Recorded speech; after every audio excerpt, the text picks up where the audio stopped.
Bienvenue sur Totis Master dans cette conférence dédiée au Master Sciences et Génie des Matériaux. Et pour ça, j'ai le plaisir de recevoir Mathieu Lancry, qui est responsable d'une mention de ce Master au sein de l'Université Paris-Saclay. Bonjour Mathieu. Bonjour. Merci d'être avec nous aujourd'hui. C'est avec plaisir.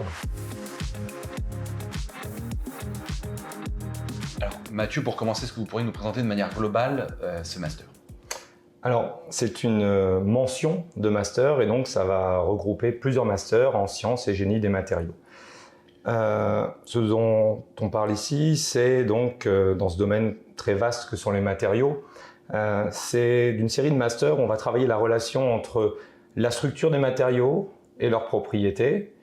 Et puis, on va chercher donc à former nos étudiants afin qu'ils soient capables de fonctionnaliser ces matériaux tout en intégrant une forte recyclabilité du procédé, du matériau, de ses usages. On a deux rythmes de formation. Un rythme en formation initiale avec un master matériaux fonctionnels et applications. Master dans lequel on va pouvoir ajouter une forte coloration au travers des sciences numériques pour venir designer des matériaux avec des différentes méthodes numériques.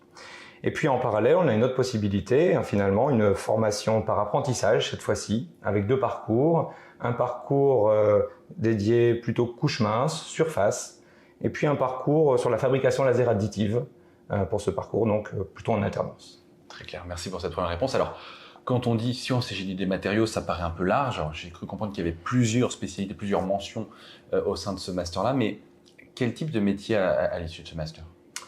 Alors finalement, 85% des étudiants en formation initiale ainsi que 10% des apprentis vont tout d'abord faire un doctorat dans le milieu académique, dans le milieu industriel ou alors dans des EPST comme le CEA, l'ONERA.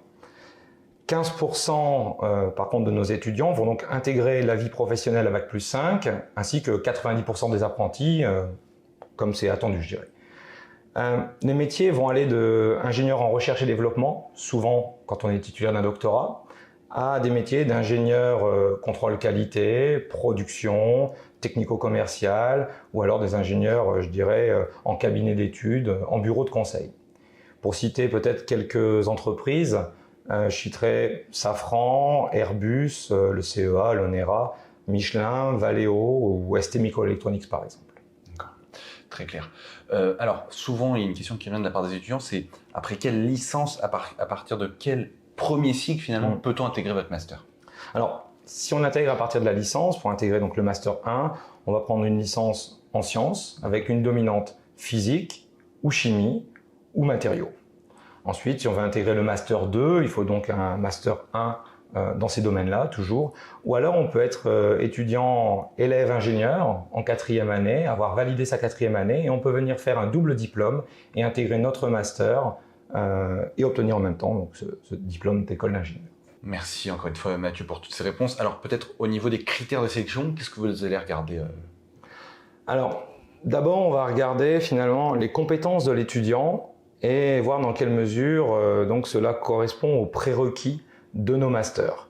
Ça, on va regarder au travers du CV, des différentes expériences professionnelles, des petits stages qu'ils ont pu avoir. Ensuite, on va regarder le niveau de l'étudiant. On va se focaliser sur les relevés de notes, surtout les plus récents. Et puis, on va évaluer le niveau de son université d'origine aussi.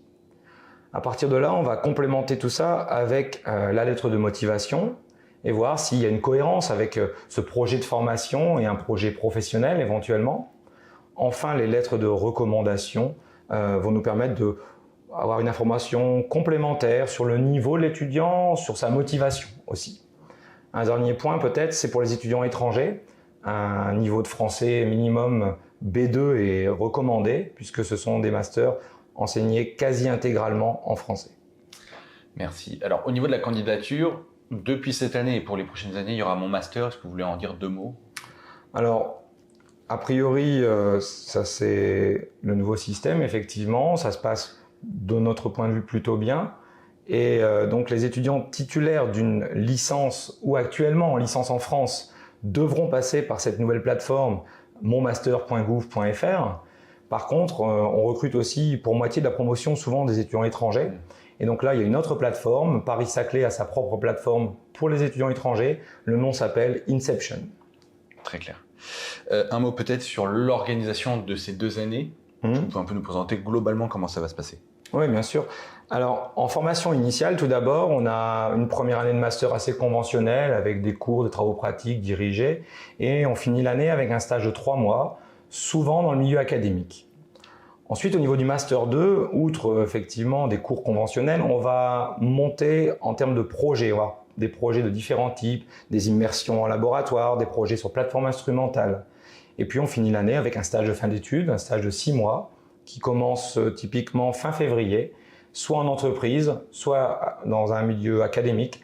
Ça dépendra de l'orientation professionnelle que souhaitent donner les étudiants finalement à leur carrière. Et puis des soutenances, donc en général tout début septembre.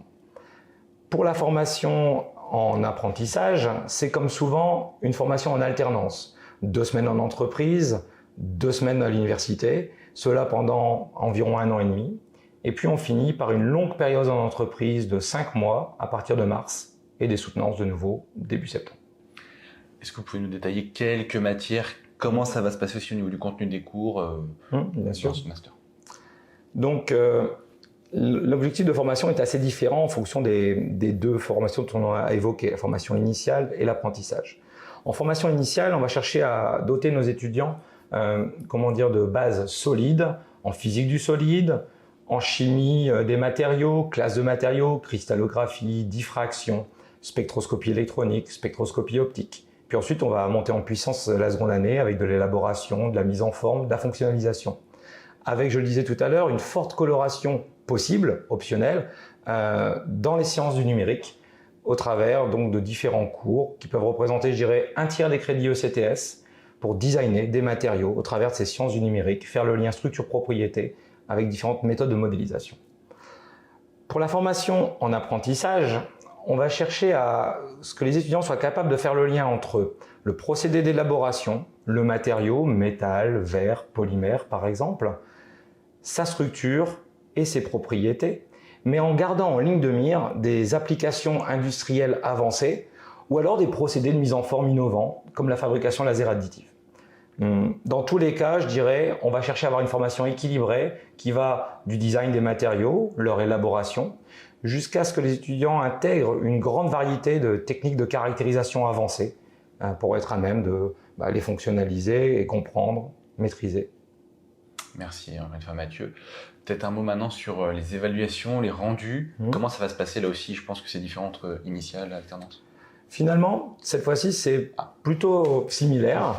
Mais c'est différent entre la première année et la deuxième année, je dirais. En première année, on est assez conventionnel, des examens sur table, quelques interrogations, un peu de participation orale, et puis des travaux pratiques.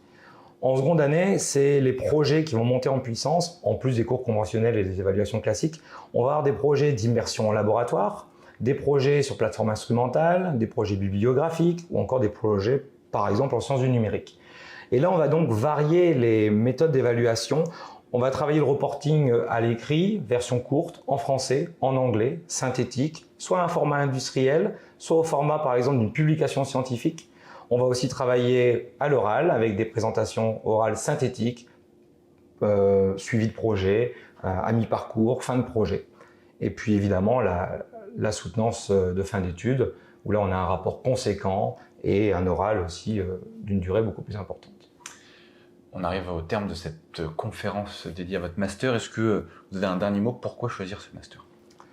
Alors, je dirais 3 choses pour choisir notre master. La première chose, c'est développer des compétences en matériaux, structures, propriétés, on l'a beaucoup dit déjà aujourd'hui, mais aussi une forte capacité d'adaptation aux enjeux du secteur qui sont en perpétuelle évolution, en intégrant donc ces sciences du numérique qui sont de plus en plus demandées par les employeurs, ou des procédés de mise en forme nouveaux, innovants, comme la fabrication laser additive ou les couches minces. Ensuite, je dirais que cette formation s'inscrit dans un triptyque du savoir, le savoir-faire, on en a parlé tout au long de cette interview, mais aussi le faire savoir et le savoir-être. Il est important pour nous de former nos étudiants à communiquer leurs résultats, d'où ces projets, ces soutenances, des communications à l'écrit comme à l'oral, synthétiques, on l'a dit, en français, en anglais, pour qu'ils soient à même de présenter au mieux leurs résultats dans leur futur métier.